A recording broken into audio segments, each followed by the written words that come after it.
हम वोटर लगबे लो।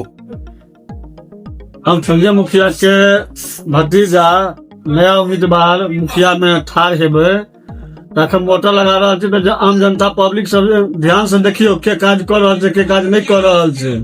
बहुत से भूखल प्यासल हम मर तर अनलहुँ हन अखन गेल छलहुँ इलेक्ट्रिसिटी कराबऽ। आब कई देर में अहाँ सबके बीच में जे रोड पर पानी लागल रहल है ओहि समस्या के समाधान भ गेल है।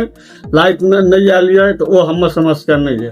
जनरेटर जा रहल छै, जनरेटर जा रहल है अहाँ को संजय मुखिया के भतीजा के तरफ से, संजय मुखिया के भतीजा के तरफ से पर्सनल सरपंच चाचा कहाँ है यहाँ के संजय मुखिया?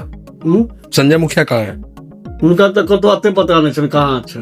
एक बेर जीता कि नहीं? कहलखिन एगो वीडियो के लड़का सब गाँव के दलाल के कहलकै जे वो तो पिछला मुखिया के काज चलन है वो केलखिन। तो पिछला मुखिया के टाइम में तो नाला बनले पानी नहीं लगले रोड पर, लेकिन अहाँ मुखिया छियै तो अहाँ के टाइम में पानी लगले। तो संजय मुखिया तक संदेश जेबा के चाही, भले हम पिछली जमीन तक